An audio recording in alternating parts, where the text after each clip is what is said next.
వారం నేర్చుకున్నటువంటి వాక్య భాగాన్ని ఒకసారి పరిశీలన చేసినప్పుడు తృప్తి లేనటువంటి జీవితాలు ఏ విధంగా ఉంటాయి అనేది మనము చాలా చక్కగా మనం నేర్చుకున్నాం.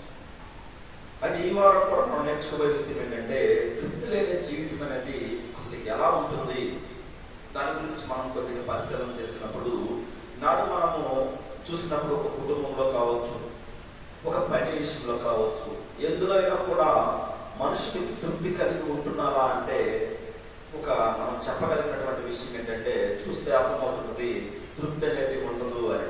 తృప్తి అంటే ఏంటంటే మనం తృప్తి అనే పదానికి మనం అర్థం చూసినప్పుడు కావలసినంత, తగినంత, చాలిన అనే విషయాన్ని మనం చూస్తాం. కానీ మనం ఉదయం నుంచి సాయంత్రం కష్టపడినా కూడా కనీసం ఒక 500-600 సంపాదన చేసినా కూడా మనుషులకు తృప్తి ఉంటుందా అంటే, మనుషులకు పక్కన పెడితే మనకేమైనా తృప్తి ఉంటుందా అంటే ఇంకా ఒక 100-200 దాదాపు ఒక 1000 రూపాయలు దాకా ఉంటే బాగుంది. 1000 రూపాయలు ఉంటే 1000 రూపాయలు తృప్తి పడి ఎవరు ఉన్నారంటే ఎవరు అంటే తృప్తి అనేది ప్రతి దాంట్లో తృప్తి లేని వారిగానే ప్రజలు ఉంటున్నారు అనేది మనకు అర్థమవుతుంది. ఒక కుటుంబంలో చూడండి, అన్ని సక్రమంగా ఉండి అన్ని బాగున్నా కూడా తృప్తి లేనటువంటి జీవితాలు ఉంటాయి. అన్నీ ఉన్నా కూడా ఉన్నాయా లేవా? ఖచ్చితంగా ఉంటాయి. అయితే మనం చూసినప్పుడు సొలొమోను గారు ఇక్కడ మనకి ఏం తెలియపరుస్తున్నాడంటే పోయిన వారం మనం చూసినప్పుడు ఆయన ఏది రాసినా కూడా ఏం రాశాడు ఆ ప్రసంగి గ్రంథంలో రాసేటప్పుడు ఆయన ప్రారంభం ఆయన అసలు మాట్లాడడం ఏమంటున్నాడంటే వ్యర్థము. ఏంటి వ్యర్థం అంటే ప్రపంచంలో ఏది సంపాదించుకున్నా కూడా, ఏది నాదనుకున్నా కూడా, ఏదైనా కూడా ఇది మొత్తం కూడా వ్యర్థము అనేది ఒక గొప్ప ధనవంతుడు రాజు సొలొమోను. గొప్ప రాజు ప్లేస్ లో ఉన్నాడు. నెక్స్ట్ ధనమేమైనా తక్కువగా ఉందంటే ధనము తక్కువ, అన్నిటిలో సమృద్ధిగా ఉన్నటువంటి ఆయన భూసంబంధమైనటువంటి వాడు. ఆయన ఏమంటున్నాడు ఒకసారి మనం చూసినప్పుడు ప్రసంగి గ్రంథం 1వ అధ్యాయం 7-8 వచనాలలో ప్రసంగి గ్రంథం పేజీ నెంబర్ 557 పేజీ నెంబర్లో ప్రసంగి గ్రంథం 1వ అధ్యాయం 7వ వచనం మనం చూసినప్పుడు దేవుని వాక్యము ఈ రీతిగా తెలియపరుస్తూ ఉంటుంది. నదులన్నీ సముద్రంలో పడును, అయితే సముద్రము నిండుటలేదు. ఈ వాటర్ వర్షం వచ్చినటువంటి వాటర్ అంతా కూడా ఎక్కడ వెళ్తుంది? ఎక్కడికి వెళ్ళిపోతుంది? సముద్రంలో పడిపోతుంది. సముద్రం నిండుతుందా?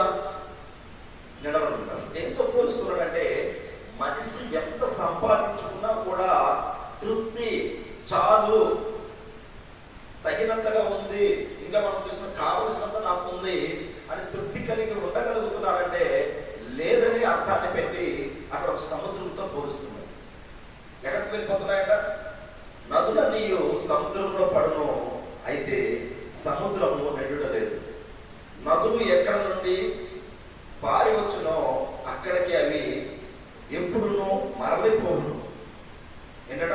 అక్కడికే అవి ఎప్పుడునూ మరలిపోవును. 8వ వచనం అంటున్నాడు,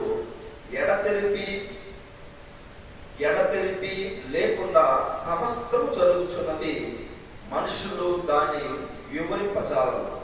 చూచుట చేత కన్ను తృప్తి పొందుతున్నది, ఇంకా వినుట చేత చెవికి తృప్తి కలుగడం లేదు. అంటే ఈయన ఏమంటున్నాడు? కన్ను చూస్తున్నాయి కానీ ఏమవుతున్నాయంటే కన్ను తృప్తి పొందకున్నది.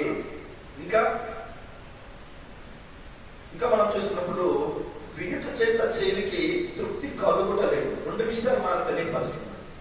ఒకటంటే కన్నులు చూస్తున్నాయి కానీ తృప్తిగా అనిపించడం లేదు. చెవులు వింటున్నాయి కానీ వాటికి ఏంటట? తృప్తి కలగడం లేదు. ఇప్పుడు పైన ఏమన్నాడంటే నదులన్నీ పారుతూ ఉన్నాయి, ఎన్ని ఎక్కడ పడుతున్నాయి? ఎక్కడ పడుతున్నాయి? ఎన్ని సముద్రంలో పడిపోతున్నాయి. సముద్రంలో పడినటువంటి సముద్రం ఎప్పుడన్నా కూడా పారి బయటకు వచ్చినట్టుగా మీరు చూస్తారా? అంటే సునామీ వచ్చి పొరుతున్నటువంటి విషయం గురించి మాట్లాడాలి. ఇక్కడ నీరు అందులోకి వెళ్ళిన తర్వాత అది సముద్రం నిండి బయటకు వచ్చినట్టు చూసారా? ఎంత నీటిగా కూడా అది ఏం చేస్తూ ఉంటుంది? తీసుకుంటుంది. ఎంత నీటిగా కూడా స్టోర్ చేస్తూ ఉంది. కానీ అదే నీరు మళ్ళా వర్షంలాగా ఆవిరై మళ్ళా ఎక్కడికి వస్తుంది? మళ్ళా భూమి మీదకి వస్తున్నాయి. అంటే వాటర్ అనేది వస్తుంది, మళ్ళా సముద్రంలో పడిపోతున్నాయి. 12 సముద్రంలో వాటర్ మళ్ళా ఎక్కడికి వస్తున్నాయి? భూమి మీదకి వస్తున్నాయి. అయితే ఈ విధంగా జరుగుతున్నాయి. అవి ఇక్కడ మనుషుల గురించి కూడా ఏం నేర్పిస్తున్నాడంటే, వింటూ కళ్ళతో చూస్తూ ఉన్నాడు కానీ చెవతో వింటున్నాడు కానీ తృప్తి పొందలేకపోతున్నాడు. నిజమా? కానీ ఇక్కడ మనం చూసినప్పుడు కొన్ని కుటుంబాలలో కావచ్చు, కొన్ని మనం పనిచేసే దగ్గర కావచ్చు, ఎక్కడ కూడా ఒక తృప్తి కలిగినటువంటి జీవితాన్ని కూడా మనం జీవించలేకుంటే చాలా ప్రమాదకరం. కుటుంబాలు చూడండి, అన్నీ ఉంటాయి, తృప్తిగా ఉండగలరు, అన్నీ ఉన్నటువంటి వాళ్ళు ఉండగలరు. తృప్తి లేనటువంటి జీవితాలు. ఇక లేనటువంటి వారంటే ఏదో విధంగా తృప్తి లేకుండా ఉన్నది వాళ్ళకి ఏమవుతుంది? సరిపోతుంది. కానీ అన్ని సక్రమంగా దేవుడు మనకి ప్రతి దినం కూడా మీరు చూడండి, ఉదయం లేచినప్పటి నుంచి కూడా కనీసం బ్రష్ వేసిన పేస్ట్ దగ్గర నుంచి కూడా ఉదయం నుంచి దేవుడు సాయంత్రం మనం పనుకునే ఒకవేళ స్నాక్స్ కావచ్చు, ఏమైనా కార్మిక్స్ కానీ తాగుతూ అనుకుంటారు కదా బలహీనంగా ఉన్నటువంటి వాళ్ళు, అక్కడ దాకా కూడా ఆ దినమంతా కూడా ఏమి కావాలో తృప్తిగా ఇస్తున్నాడు దేవుడు. ఇస్తున్నాడా లేదా? ఇది వరకు రోజుల్లో మీరు చూసినప్పుడు పనుకునే సమయంలో ఎవరు కూడా ఆర్నిక్స్ వారి తాగి పనుకునే వాళ్ళు కనీసం 30 సంవత్సరాలు వెనక్కి వెళ్ళారనుకోండి. మీ ఇంటి దగ్గర పెద్దలు ఉంటారని 30 సంవత్సరాలు వెనక మీరు ఆర్నిక్స్ ఏదైనా లాగారన్నారు. చాలా మంది మాకు కూడా మా బంధువులు ఒక ఆయన ఆర్నిక్స్ తెచ్చారు. మేము చిన్న పిల్లలు అయితే అది ఒకసారి స్పూన్తో తీసి అలా నోట్లు వేసుకుంటుంది, అలా ఉంటుంది. ఇక అప్పుడు పాలు కూడా అంతకంటే దొరికే సమయం కాదు. అలాంటప్పుడు గంజి ఉంటాయి కదా, పంచుకునే గంజి, అన్నం వండితో వస్తాయి కదా గంజి, అలాంటి గంజిలో పట్టేసుకుని తాగినటువంటి దినాలు నిజం. అంటే నేను ఏం చెప్పడానికి ముందుకు వస్తున్నానంటే, ఇప్పుడు మనం ప్రతిదినము దేవుడు దీవిస్తూ ఆశీర్వదిస్తున్నా కూడా మనుషులు అంటే వారు తృప్తి లేనటువంటి జీవితాన్ని జీవిస్తున్నారని ప్రసంగి గారు చాలా చక్కగా మనకు తెలియపరుస్తుంది. భక్తులైనటువంటి స్వరం. అయితే ఈయన ఏమంటున్నాడంటే, కొంచెం ముందుకెళ్ళి మనం చూసినప్పుడు సామెతల గ్రంథంలో మనం చూసినప్పుడు ఒకసారి మీరు కూడా బైబిల్ గ్రంథాన్ని సామెతల గ్రంథాన్ని తీసుకున్నట్లయితే ఏమంటాడంటే 30వ అధ్యాయంలో ఈ పక్కనే ఉంటుంది, మీరు ఎక్కడికి రావాల్సిన పని లేదు, పక్క పేజీ నేను 553వ పేజీలో మనం చూసినప్పుడు ఇక్కడ అదే సొలొమోను ఈ యొక్క సామెతలు రాస్తూ సామెతల గ్రంథం 30వ అధ్యాయము 7వ వచనం చూసినప్పుడు దేవుని వాక్యం మీద తెలియపరుస్తూ ఉంటుంది. ప్రొనౌన్స్ సామెతల గ్రంథం 30వ అధ్యాయము 7వ వచనం. దేవా నేను నీతో 2 మనవులు చేసుకొనుచున్నాను. ఏమంటున్నాడు భక్తుడు ఇక్కడ? దేవా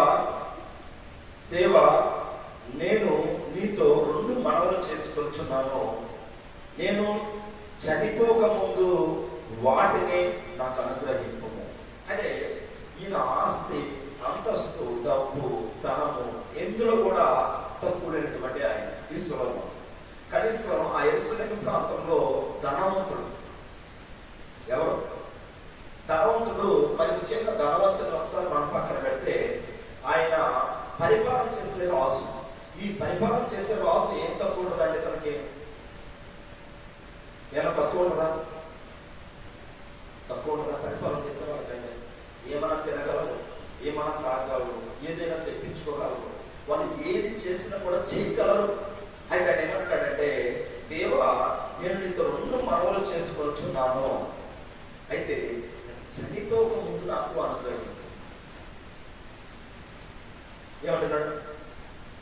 నేను 2 మనవులు అయితే నీ దగ్గర నేను చేసుకుంటున్నాను, కానీ వాటిని నేను చనిపోక ముందు వాటిని నాకు అనుగ్రహించు. అంటే వాటిని నేను అనుభవించాలనుకుంటున్నాను ప్రభు, నేను వాటిని అనుభవించి చూడాలనుకుంటున్నాను అంటున్నాను. ఏంటి ఈనాడు మనం కూడా నాకు చనిపోక ముందు ఒక కోరిక ఉంది. ఏంటి ఆ కోరిక అంటే బాహ్య సంబంధమైనటువంటి వాటిపై చాలా కోరికలు చెప్తూ ఉంటాం కదా. నేను ఇలా చేయాలనుకుంటున్నాను, నేను ఈ విధంగా ఉండాలనుకుంటున్నాను, లేకపోతే పెద్ద ఇంటికి వెళ్ళాలనుకుంటున్నాను, లేకపోతే ఉద్యోగం చేయాలనుకుంటున్నాను, వగేరా వగేరా ఉంటాయి కదా. ఇవన్నీ కూడా మనిషికి అనేటివి కొన్ని కోరికలు ఉంటాయి. కానీ ఇక్కడ రాసు ధనవంతుడు ఒక మంచి ప్లేస్ లో ఉన్నటువంటి ఈయన కోరుకుంటున్నటువంటి ఆ యొక్క కోరికలు ఏంటో ఒకసారి మనం చూసిన 2వ వచనం ఏమంటున్నాడు? 2వ వచనం, వ్యర్థమైన వాటిని అబద్ధములను నాకు దూరముగా ఉంచుము. మొదటి కోరిక ఏమంటున్నాడు? వ్యర్థమైన వాటిని అబద్ధములను నాకు దూరముగా ఉంచుము, పేదరికమైనను ఐశ్వర్యమైనను నాకు దయచేయము, తగినంత ఆహారము నాకు అనుగ్రహించుము. మనం ఎప్పుడైనా అనుకుంటాం ఈ విధంగా దేవుడు ఏమంటాడు? ఈయన చెప్పే మాటలు ఒకసారి చదువుతూ ఉన్నప్పుడు చాలా అసలు ఏ విధంగా ఈయన ఆలోచించాడు అంటే, ప్రారంభంలోనే చెప్పాడు ఆయన, వ్యర్థము వ్యర్థము, ఈ భూమి కింద నలుగుపడుచున్నటువంటి ప్రయాసం అంతా కూడా వ్యర్థం. అంటే దేవుని దగ్గర నేను ఎంత ధనం అడిగినా, నేను ఎంత సంపద అడిగినా, ఎంత ధనవంతుని అవ్వాలని నేను కోరుకున్నా కూడా ఇదంతా కూడా నేను ఒక దినము విడిచిపెట్టి వెళ్ళాలి అని నేర్చుకున్నాడు. అయితే ఈయన అనుకున్నటువంటి విషయం ఏంటంటే, వ్యర్థమైనటువంటి వాటిని అబద్ధములను నాకు దూరంగా ఉంచు. దూరం చెప్పుకుంటాం మనం దేవుని దగ్గర ఏంటంటే, వ్యర్థమైనటువంటి వాటిని నేను స్నేహం చేయకూడదు, వ్యర్థంగా నేను మాట్లాడకూడదు, వ్యర్థమైనటువంటి వాటిని నేను ఆశ్రయించుకుంటున్నాను, వాటిని నేను దూరంగా చేసేటట్టు చెయ్యి ప్రభువా అని అడుగుతామా దేవుని దగ్గర. ఏం తక్కువ? ఈ సొలొమోను గారికి ఏం తక్కువ వచ్చాను? నేను తక్కువ అంటే ఉందా? ఆస్తుంది, అంతస్తులు, ధనం ఉంది, డబ్బు ఏమి కావాలన్నా ఆయన కళ్ళ ముందు తెచ్చుకోగలరు, ఆయన ఎదురుకు తెచ్చుకోగలరు. ఆ తూర్పు యెరూషలేము ప్రాంతంలో ఆ చుట్టుపక్కల ఉన్నటువంటి ఏ దేశానికి వెళ్ళినా కూడా ఆయన పేరు చెప్తే అంత మంచి పేరు ఉన్నటువంటి ధనవంతుడు. కానీ అలాంటి ధనవంతుడు ఏమంటున్నాడు? తగినంత ఆహారం మాత్రం నాకు వచ్చి. మనం ఏమన్నా తగినంత ఆహారం తృప్తి కలుగుతున్నాము, తగినటువంటి ఆహారం మనం తృప్తిగా దేవుని కోసం నెమ్మదిగా బతకగలుగుతున్నాము. నిజం. కొంతమందిని చూసినప్పుడు చాలా బాధ అనిపిస్తుంది. దేవుడు ఎంత సమృద్ధిగా దీవిస్తున్నా కూడా మన తెలుగులో మనం చెప్తూ ఉంటాం కదా, మంచి బతుకు కావాలన్నప్పుడు వెళ్ళిపోతున్నారు. అంతే. ఒక మంచి జీవితాన్ని మనకి ఇచ్చాడు. ఆ మంచి జీవితాన్ని దేంతో అనుకుంటున్నారు? ఆ మంచి జీవితాన్ని దేవుడు మన ముందు పెట్టే మనము కొన్ని సందర్భాలు ఏం చేస్తూ ఉంటాం? కాలం దాన్ని అలా కట్టేసుకుని ముందుకు వెళ్ళిపోతుంది. అంటే లోకంలో పడిపోతూ ఉంటారు. ఒక్కొక్కసారి అనిపిస్తుంది మీరు లోకస్తులా ఏంటి అసలు ఈ విధంగా ప్రవర్తిస్తారు ఉన్నారు. కానీ ఇవన్నీ కూడా ఎందుకు ఇస్తున్నాడు దేవుడు? మనం గొప్పవారు ఉన్నారు. అంత మనల్ని ఏ రోజు కూడా ఆహారానికి కదువు లేకుండా, ఏ రోజు కూడా మనల్ని పస్తు పెట్టకుండా ప్రతి దినము దేవుడు మనకి సమృద్ధిగా ఇస్తున్నాడంటే అది మన గొప్పతనం. మన గొప్పతనం, మన గొప్పతనం అయితే కాదు. మరి ఏంటంటే ఆయన ప్రేమ మన మీద చూపిస్తున్నాడు. ఏం చూపిస్తున్నాడు? ఆయన ప్రేమ మన మీద చూపిస్తున్నాడు. ప్రేమలో వచ్చినప్పుడు 4 రకాల ప్రేమలు. కానీ లోక సంబంధమైనటువంటి ప్రేమ, భార్య భర్తల మధ్య చూపించే ప్రేమ, సహోదరి సహోదరుల మధ్య చూపించే ప్రేమ, దేవుడు మనకు చూపించే ప్రేమ. కానీ అంత సమృద్ధిగా మనకు దేవుడు ప్రతి దినము మనకు ఆహారాన్ని ఇస్తున్నాడంటే భక్తులైనటువంటి సొలొమోను గారు ఎంత చక్కగా చెప్తున్నాడో చూడండి. పేదరికం నాకు వద్దు, నేను ధనవంతుడిగా కూడా వద్దుకోను. ఒకవేళ నేను ధనవంతుడిగా ఉంటే నేను ఏం చేస్తాను? నేను విసర్జిస్తాను. మనం చూసినప్పుడు 9వ వచనం, ఎక్కువై నేను కడుపు నిండిన వాడిని నిన్ను విసర్జించి యెహోవా ఎవడని అందులేము, లేక బీదనై దొంగిలి నా దేవుడు నాకు మనం దూషిస్తుందేమో అని. ఒకవేళ నాకు ఎక్కువగా వద్దు ప్రభువా, నాకు ఎక్కువ ఇచ్చినప్పుడు నేను ఏం చేస్తాను? యెహోవా ఎవడని అంటానేమో. కానీ ఒకవేళ బీదరికాన్ని ఇస్తే నేను దొంగతనం చేస్తాను, నీకు అవమానం చేస్తాను. అర్థమవుతుందా ఏ విధంగా మాట్లాడుతున్నాడో భక్తులైనటువంటి సొలొమోను? నిజం. అంత ధనవంతుని నోట ఈ మాటలు వచ్చాయంటే మనం ఈనాడు మనం ఏం నేర్చుకోవాలి? ఎంత ధనవంతుడు? కనీసం మీరు చూసినప్పుడు వెండికి ఆ ప్రాంతంలో వెండికి లేదట. వెండి ఉంటుంది, ఇంట్లో వెండి ఉంటే వెండి ఎన్ని గ్రాములు కూడా తెలియదా? తెలియనప్పుడు ఎవరు ఉంటారు? తెలుసు, చిన్న చిన్న వస్తువులు కదా తెలిసిపోతున్నాం. కానీ ఈయన పరిపాలనలో వెంటనే ఏ విధంగా ఉందంటే కుప్పలు రాసులుగా పోసారు. అవన్నీ కూడా వెన్నీరైనటువంటివిగా ఉన్నాయి. అయితే ఉదయకాల సమయంలో మనం తెలుసుకోవాల్సినటువంటి విషయం ఏంటంటే సొలొమోను గారిని చూసినప్పుడు తృప్తి కలిగినటువంటి జీవితాన్ని జీవించారు. ఒకవేళ ఎక్కువైతే తృప్తి లేకుండా పోనేమో నాకు అనుకుంటున్నాడు. ఒకవేళ నన్ను పేదవాడిని కూడా చేయొద్దు, ధనవంతులు కూడా వద్దు, ఆనాటి ఆహారం అయితే ఆనాడు ఆనాడు దయచేస్తున్నటువంటి దేవుడు మనల్ని మరి మనం ఏ విధంగా ఉండాలి ఏంటి, మనం ఏ విధంగా ఉండాలి? ఒక్కసారి మనం చూసినప్పుడు ఒక 3 విషయాలు మనం నేర్చుకుపోతాం. తృప్తి అనేది తృప్తిగా ఉండడానికి పెద్ద సమస్య కాదు. మొదలు ఏంటి, మనం తృప్తిగా ఉండాలనుకుంటున్నాం అనుకోండి, అది పెద్ద సమస్య. ఉన్నదాంట్లో ఉండలేమా?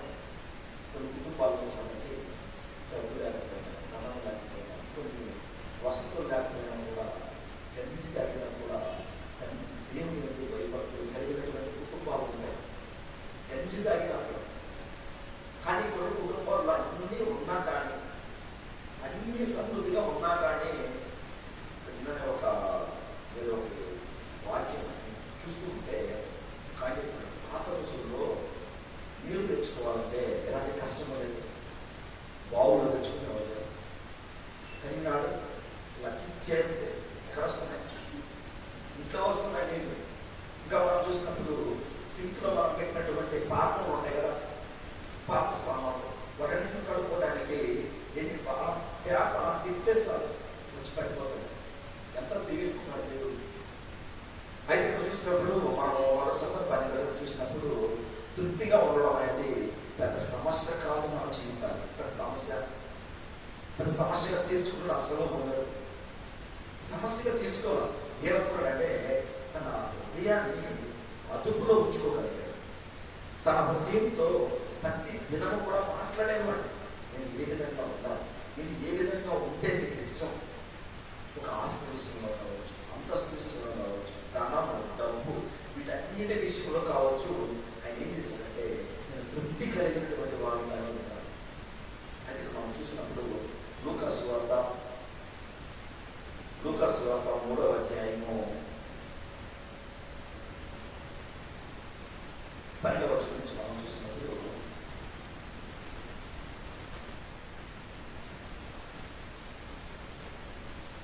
లూకా సువార్త 3వ అధ్యాయము 12వ వచనం నుంచి మరో సందర్భంలో మనం గమనిస్తూ ఉన్నప్పుడు లూకా సువార్త 3వ అధ్యాయం 12వ వచనం చదువుతున్నాను. సుంకరులను బాప్తిస్మం పొందవచ్చి బోధకుడా మేము ఏమి చేయవలనని అతను అడుగుగా అతడు మీకు నిర్ణయించబడిన దాని కంటే ఎక్కువ తీసుకున్నవంతని వారితో చెప్పాను. సుంకరులు ఏం చేస్తున్నారు? సుంకరులు వీళ్ళు ఏం చేసేవారంటే ఆనాడు యెరూషలేము ప్రాంతంలో రోమ సామ్రాజ్యం పరిపాలన చేస్తూ ఉంది. ఆ పరిపాలన చేసే దినాలలో అయితే ఆయన ఏమంటున్నాడంటే మీకు ఏదైతే నిర్ణయించాడో అంతే తీసుకోండి, ఎక్కువగా తీసుకోవాలి. అది 14వ. సైనికులు మేమేమి చేయవలసి అతను అందుకు అతడు ఎవరిని బాధ పెట్టనియు, ఎవరిని మీ మీద అపనింద వేయనియు, మీ జీవితంలో తృప్తి పొంది ఉండని వారితో చెప్పిన సైనికులు ఉన్నారు. ఎవరిని బాధిస్తారని సైనికులు అంటే క్రైస్తవులు మాత్రమే. ఈ క్రైస్తవులు మాత్రమే పాలించే ఆ సైనికులతో ఏం చెప్తున్నారంటే ఇదిగో మీ జీవితంలో తృప్తి పొంది ఉండవని వారితో చెప్పాను. ఎవరిని బాధ పెట్టకయు, ఎవరి మీద అపనింద వేయు, మీ జీవితాల్లో తృప్తి కలిగి ఉండండి. మనం ఎలా ఉన్నాం? ఎవరైనా బాధపడుతున్నాం, ఎవరైనా నేర్పించేటట్టు మాట్లాడుతున్నాం. ఒక్కొక్కరు చూడండి మాట్లాడతారు, అసలు వీళ్ళు అన్నిలు కూడా ఆ విధంగా మాట్లాడాలి. వాళ్ళ ప్రవర్తన అన్నిలంటే దేవుడికి ఎరగనటువంటి వాడు.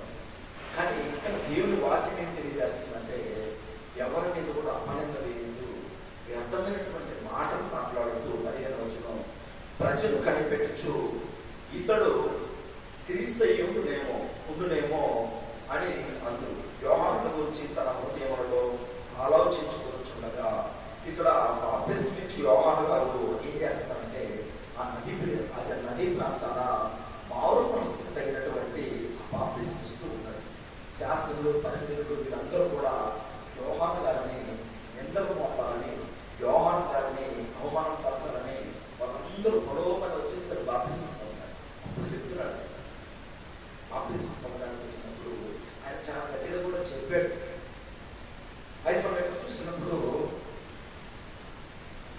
వార్త 12వ అధ్యాయంలో ఇక కలిమి గురించి మాట్లాడుతూ వెళ్తున్నాడు. 12వ అధ్యాయం 15వ వచనం మనం చూసినప్పుడు, మరియు లూకాసు వార్త 12వ అధ్యాయం 15వ వచనం, మరియు ఆయన వారితో మీరు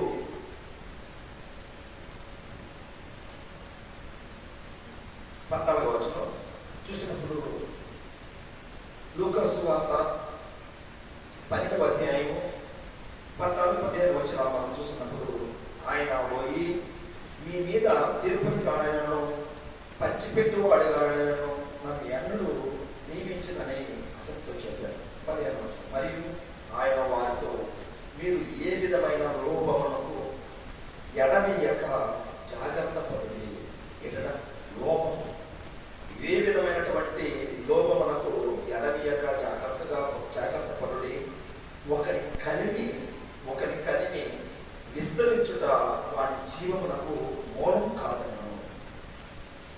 ఏంటంట, ఒకరి కలిమి విస్తరిస్తున్నాను వాడు జీవంకు మూలం. సొలొమోను గారు ఉన్నారు, కలిమి అనేది విస్తరిస్తూ ఉన్నాయి. విస్తరించిందా? అదే మూలం అనుకున్నాడా? ఏమనుకున్నాడు? తండ్రి నాకు ఈ విధంగా ఉంటుంది, మీరు అందించడం కూడా నేను తృప్తిగా ఉండలేదు. ఒక తక్కువ కూడా ఉండడం వద్దు అంటే ఇక్కడ మనకి దేవుడు వాక్యం తెలియపరుస్తూ ఉంటుందంటే, ఒకవేళ మీరు విస్తరిస్తూ ఉన్నారు అనుకోండి, అదే మీ కలిమిగా మీరు అనుకోండి. అంతే. అయితే సొలొమోను దేవుని దగ్గరికి వెళ్ళి ప్రార్థన చేసినప్పుడు ఆయనకు ఉన్నటువంటి ఆ సంపదను బట్టి మనం చూసినప్పుడు తృప్తి కలిగి ఉండాలని నేర్చుకున్నాం. నాడు మనం కూడా మన కుటుంబాల్లో మనం ఏ విధంగా ఉండాలంటే, మనం ఎలా ఉండాలి? ఏ విధంగా ఉండాలి? ఉన్నదాంట్లో తృప్తిగా ఉండాలి. ఇందులో మనం చూసినట్టు హెబ్రీ పత్రిక 13వ అధ్యాయంలో, హెబ్రీ పత్రిక 13వ అధ్యాయం 5వ వచనం నుంచి మనం చూసినప్పుడు,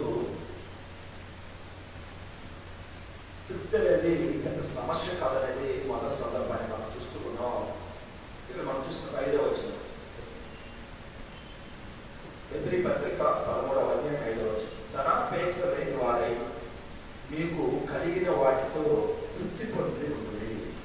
అందరూ బైబిల్ చెప్పుకోండి. 209 పేజీ నెంబర్లో హెబ్రీ పత్రిక 13వ అధ్యాయము 5వ వచనంలో, ధనాపేక్ష లేని వారై మీకు కలిగిన వాటితో తృప్తి పొంది ఉంటుంది. నిన్ను ఏ మాత్రమో ఇడువను, నిన్ను ఎడబాయను అని ఆయన ఏం చెప్పిన కదా. ఏమంటున్నాడు? నిన్ను ఇడువను ఎడబాయనని ఆయనే చెప్పిన కదా. చాలా మందికి ఆదరణకరంగా ఉంటుంది కదా మాట.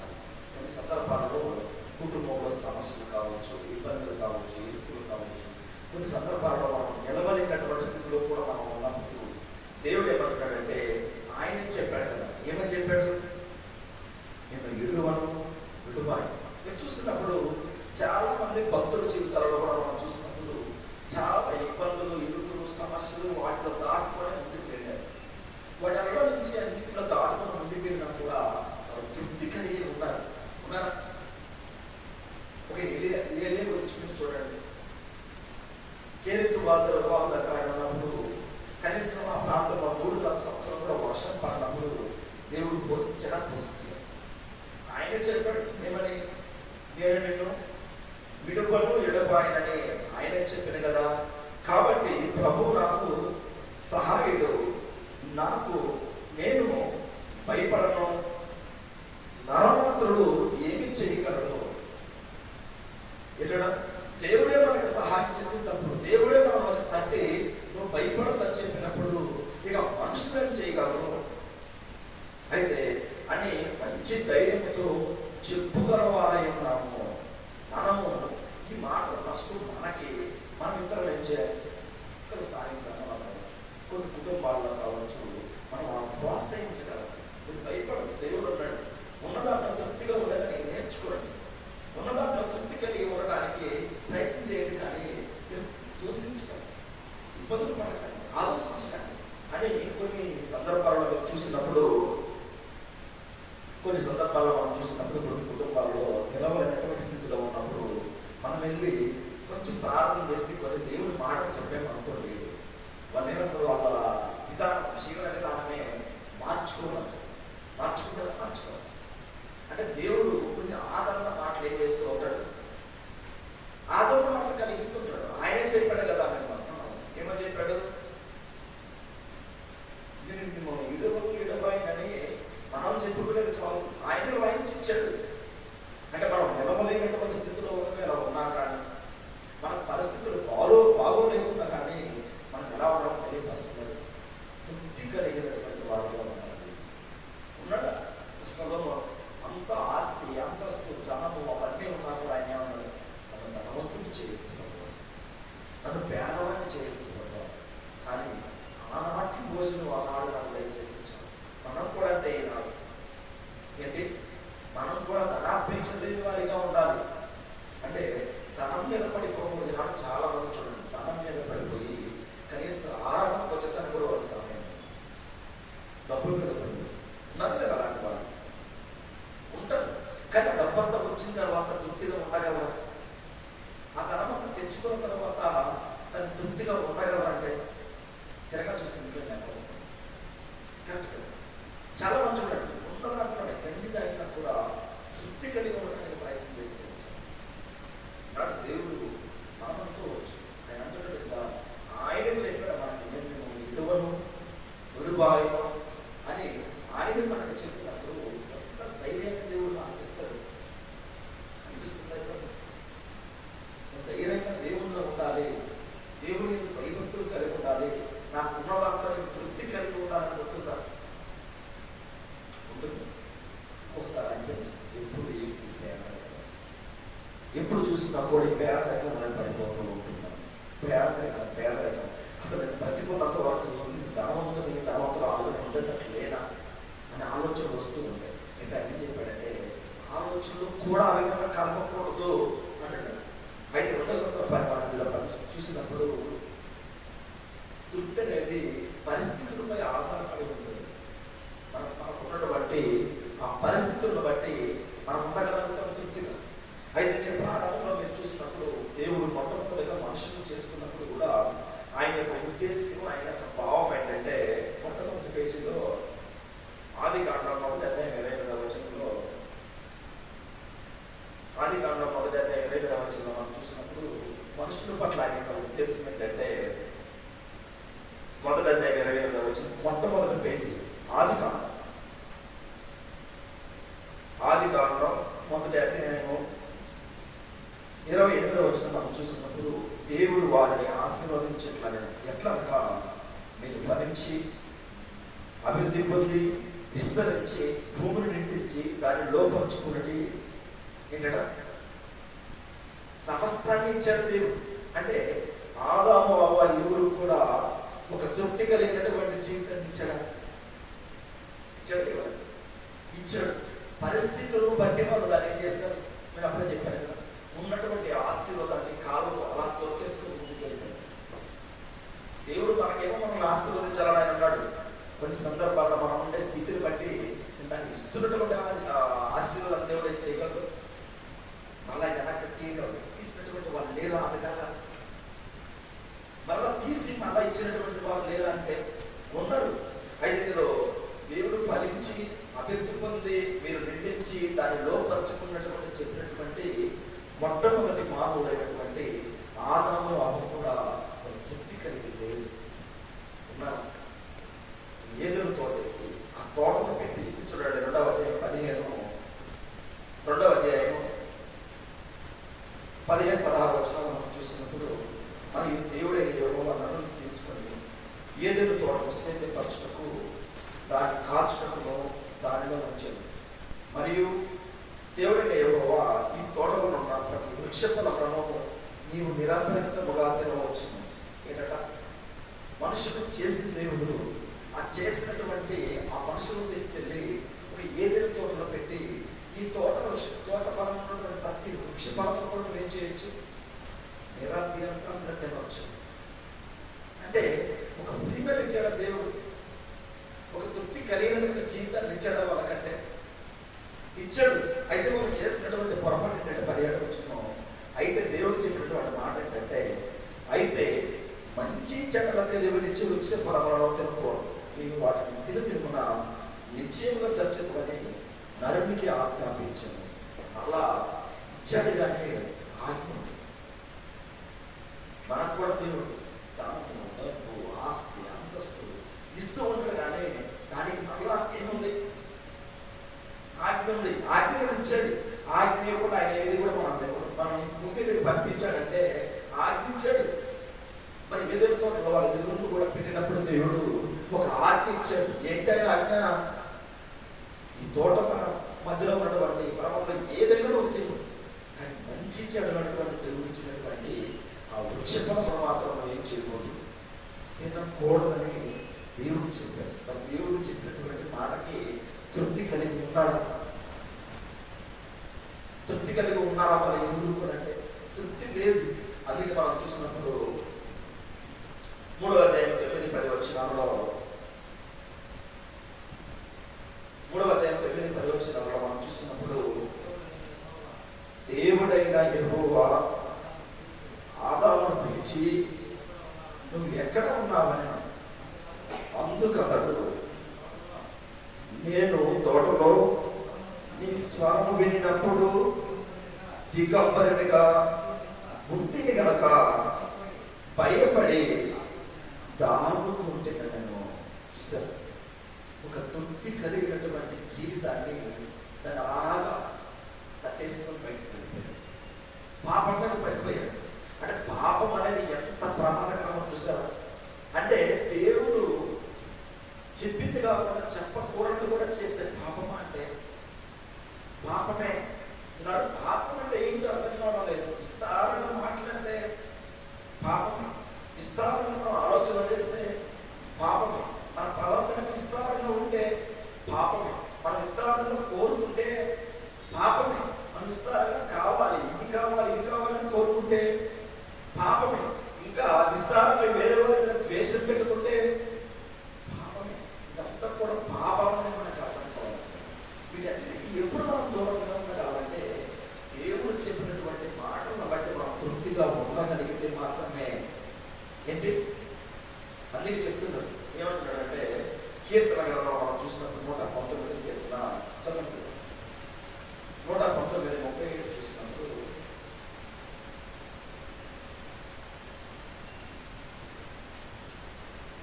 119 కీర్తన 37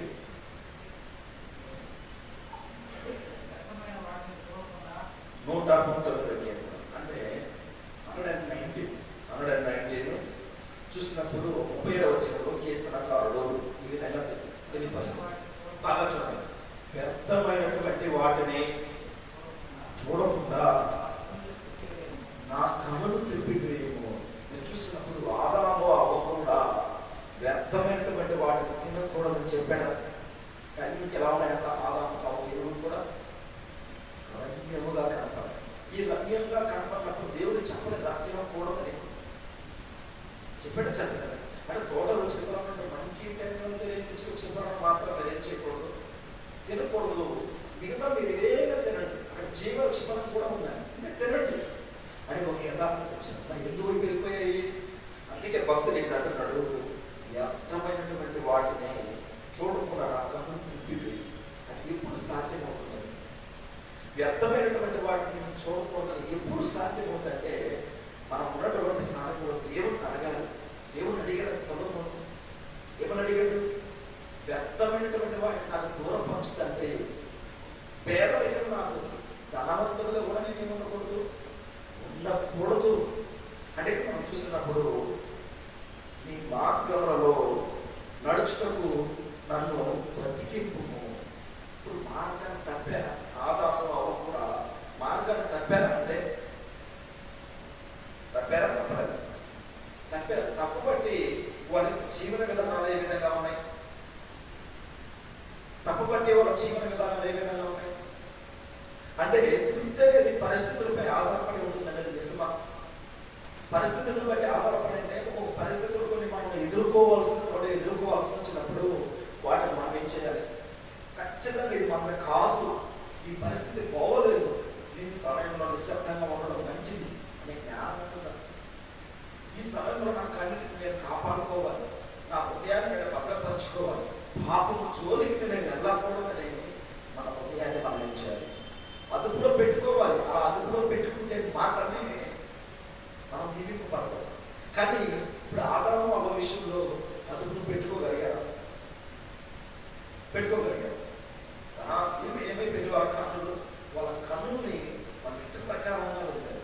వాళ్ళ హృదయాన్ని వాళ్ళ ఇష్ట ప్రకారంగా వాళ్ళు నడిపించగలరు. బట్టి ఆ దేవుడు పెట్టినటువంటి ఏదైనా, దేవుడు పెట్టిన ఏదైనా తోటగా వాళ్ళని పెట్టారు. పెట్టినటువంటి దేవుడే వాళ్ళని చక్కగా బయటికి తీశారు. చూసారు? కానీ మనకు కూడా విశ్వాస జీవితంలో మనం ముందుకు కొనసాగుతున్నప్పుడు మీరు చాలా మంది ఎవరి బిడ్డలు ఉంటున్నారు. మనం తీసుకునే తీర్మానం అనేది ఏ విధంగా ఉండాలంటే తృప్తి కలిగినటువంటి జీవితం నాకు అంతే కదా. ఒకవేళ నాకు తృప్తి అనేది నాకు లేకుండా ఉంటే, ఒకవేళ నీ లోక ఆశలు నేను పడిపోతే తృప్తి అనేది ఉంటుందా? ఉండదు. అదంతా కూడా ఏమనంటే జీవపు డబ్బును అని చెప్పండి. లోకం ఉన్నటువంటిదంటే శరీరాశ, నేత్రాశ, జీవపు డబ్బు, ఇవన్నీ కూడా అపవాది వల్ల కలిగేవి. మంచి మార్గంలో నడుస్తున్నప్పుడు అపవాది కుయుక్తితో ఆదాము అవని వాళ్ళ ఎదురు కూడా బయటికి నెట్టేసింది. తృప్తి ఉన్నదా బయటకు నెట్టేసిన తర్వాత బాగున్నదా జీవితం? బాగోలేదు. అంటే నా దయ అనుకుంటాను, నాకు అందరే మంచిది కదా, దేవుని చేతులతో నేను బయటికి వెళ్ళిపోయాను.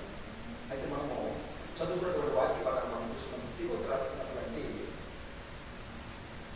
మొదటి పత్రిక 6వ అధ్యాయం 6వ వచనం నుంచి మనం చూసినప్పుడు ఇక్కడ దేవుని వాక్యం తెలియపరుస్తుంది. అంటే సంతుష్టి.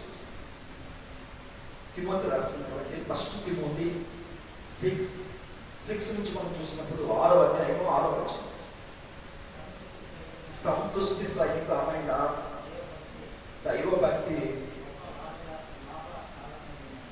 గొప్ప లాభ సాధనమై ఉన్నది. ఏంటంట? సంతృప్తి సహితమైనటువంటి దైవభక్తి గొప్ప లాభ సాధకమై ఉన్నది. చూడండి, బాగా గమనించండి. మనం ఈ లోకంలోనికి ఏమీ తెలియదు, దీనిలో నుండి ఏమీ తీసుకుని పోలేము. కాగా అన్నవస్త్రములు గలవారేంటి, వాటితో తృప్తి పొందుదుము. మనం తీసుకొచ్చాము ఈ లోకంలోకి. సదామన భక్తుడు ఉన్నాడు, అంత ధనవంతుడిగా ఉన్నాడు కదా, లోకంలోకి మనం తెచ్చుకోగలిగాడు. అదంతా కూడా ఇచ్చింది ఎవరికి? ఇచ్చింది దేవుడే. కానీ ఇచ్చిన దాంట్లో ఎలా ఉన్నాడు ఆయన? తృప్తి పొందేదము అక్కడ భక్తుడు తృప్తి పొందాడా? ఇచ్చిన దాంట్లో తృప్తి పొందాడు. వద్దన్నాడు, ఇదంతా కూడా నాకు వద్దు, ఇదంతా కూడా వ్యర్థమైనది, బాహ్య సంబంధమైనటువంటి వాటిలో నిజమైన ఆశీర్వాదం కాదు, వీటన్నిటిలో వాడిని విడిచిపెట్టాలన్నది నేర్చుకున్నాడు భక్తులైనటువంటి సొలొమోను. అయితే ముందుకు చదివినప్పుడు ధనవంతులకు ఆపేక్షించు వారు సోదరులను, ఉరిలోను, అవివేక వ్యక్తులను, హానికరమైన అనేక దురాశలను పడుదు. చూసారు, ఈనాడు క్రైస్తవ కుటుంబాల్లో కూడా ఆ మధ్య కాలంలో 3,000 కంటే 10,000 వస్తాయి, 10,000 కంటే 20,000 వస్తాయి. మీరు చూసారు? మీరు కట్టలేదా? ఇమ్మా ఏమంటారని ఇమ్ము కట్టించుకున్నంత ఎంతమంది కుటుంబాలు జీవితం నాశనం అయ్యారు. ఏమవుదామనుకున్నారు వాళ్ళు? ధనవంతులు అవుదామని ప్రయత్నించారు. క్రైస్తవులే, మళ్ళీ బయట కాదు. కానీ ఇప్పుడు కూడా వాటిలో నుంచి కోరుకున్నటువంటి స్థితిలో ఉన్నారు. క్రైస్తవ జీవితాలు, క్రైస్తవ కుటుంబాల్లో చాలా మంది ఆ ఇల్లు అనేది కట్టిన తర్వాత అందులో కట్టి డబ్బులు తిరగరాక వాళ్ళ నుంచి ఏమైపోయారు? బయటికి రాలేకపోతున్నారు. అందుకే ధనవంతులు అవ్వడానికి మనం ఏం చేయకూడదంటే ప్రయత్నం చేయకూడదు అంటాడు. అట్టి మనుషులను నష్టములోనో నాశనములోనో ముంచివేయును. ఎట అలాంటి మనుషులను నష్టములను నాశనములను ముంచివేయును. 10వ వచనం, ఎందుకనగా ధనాపేక్ష సమస్తమైన కీడులకు మూలము. కొందరు దానిని ఆశించి విశ్వాసంలో నుండి తొలగిపోయి నానా బాధలతో తమ్మును తామే పొడుచుకొని, అంటే దేవుడి చేత తృప్తి కలగకుండా మనమేదో సంపాదిద్దాం, మనమేదో దాచుకుందాం, మనమేదో ధనవంతులు అవుతాం, మనమేదో గొప్పవారు కావాలని ప్రయత్నించినటువంటి వారు ఒక ఇస్కరేతు యోధ తీసుకోండి.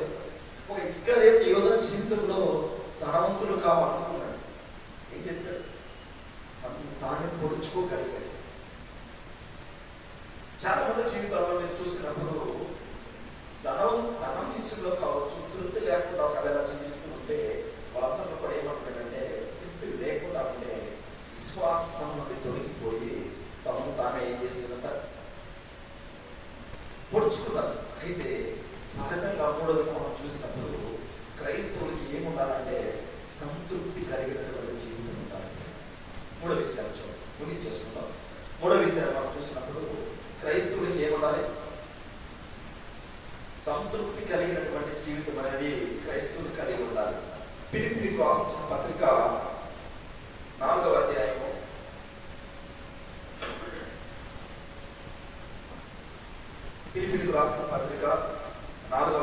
11-12 వచనాలు మనం చూసినప్పుడు, ఫిలిప్పీయులకు రాసిన పత్రిక 4వ అధ్యాయం 11-12 వచనం.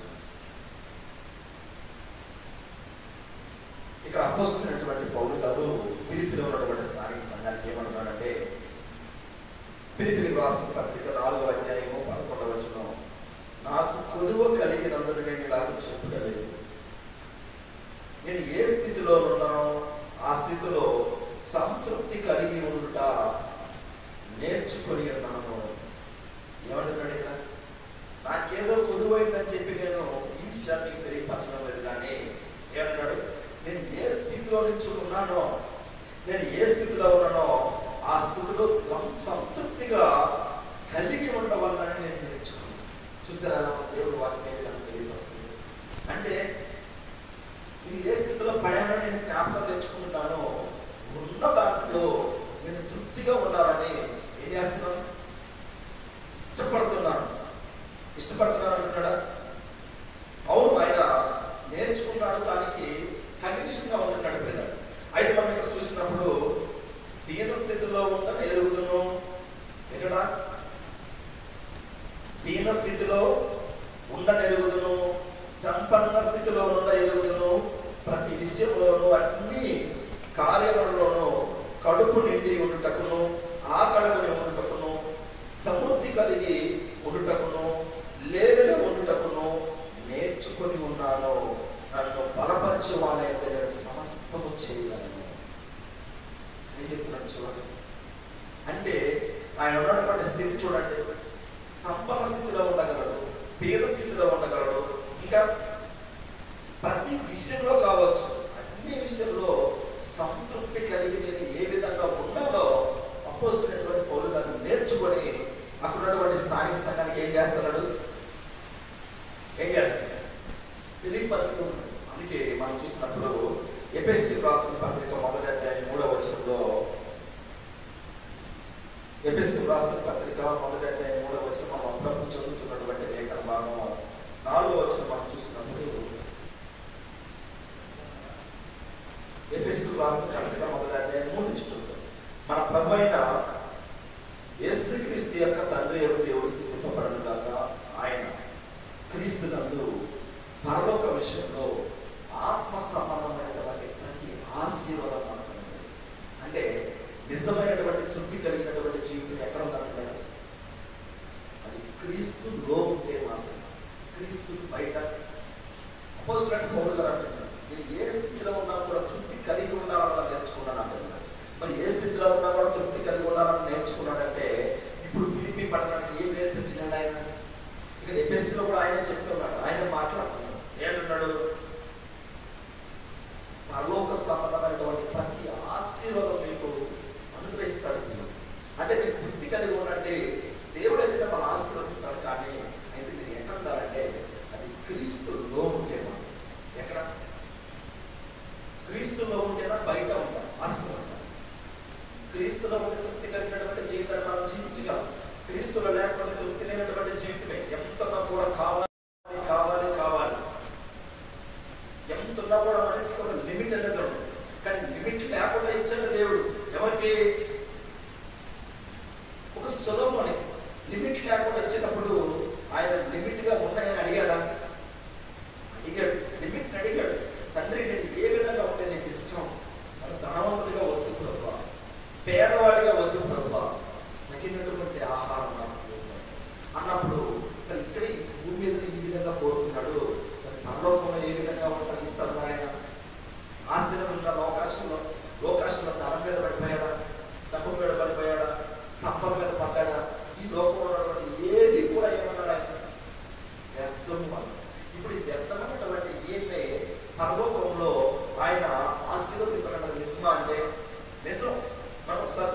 408 పేజీ నెంబర్ ఐజియా చాప్టర్ 46 4లో మనం చూసినప్పుడు ముదిమి వచ్చు వరకు నేను ఎత్తుకుని వాడు నేను, తల వెంట్రుకలు నెరి వరకు నిన్ను ఎత్తుకుని వాడు నేనే చేసి ఉన్నాను, చంక పెట్టుకుని వాడు నేనే, నిన్ను ఎత్తుకొనుచు రక్షించువాడు నేనే.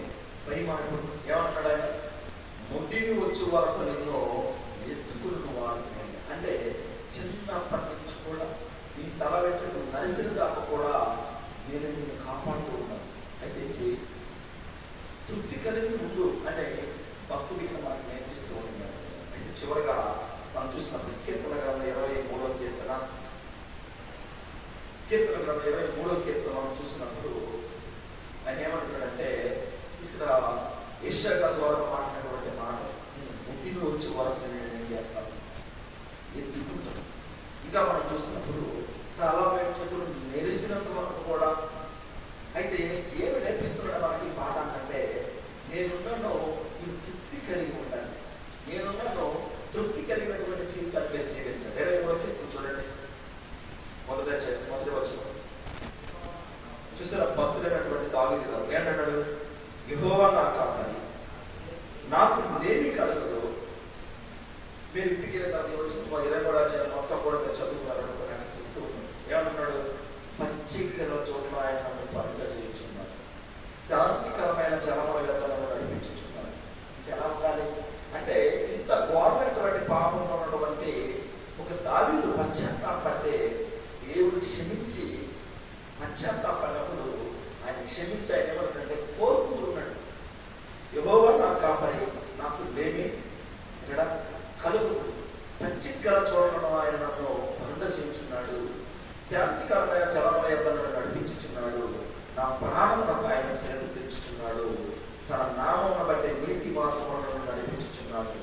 ఇక్కడే గాఢంధకారపు లోయలలో నేను సంచరించను, ఏ అపాయమునకు నేను భయపడను.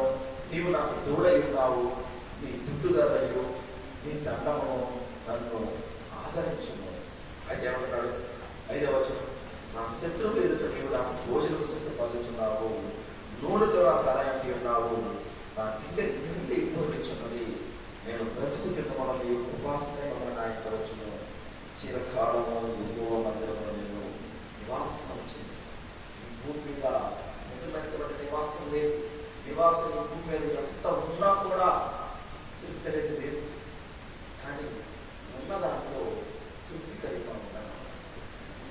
యెహోవా నా కాపరి, నాకు లేమి కలుగు, కీడలేదు నాకు రాదు.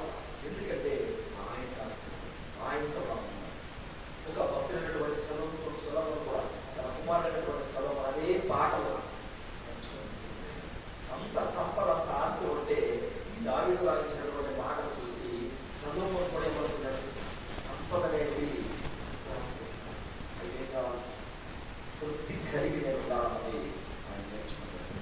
అయితే ఉదయకాల సమయంలో దేవుడు సూటిగా దేవుని వాక్యంతో మాతో మాట్లాడుతూ తృప్తి కలిగినటువంటి జీవితాలు ఉన్నదాంట్లో నెమ్మదిగా ఉంటాడు. మీకు నేను ఇచ్చిన దాంట్లో మీరు చేయండి, తృప్తి పొందండి అని దేవుడు ఉదయకాల సమయంలో మనల్ని ఈ వాక్యంలో హెచ్చరిస్తున్నాడు. అది మన కుటుంబాలు ఆశీర్వాదపడుతూ మనం ముందుకు వెళ్ళాలంటే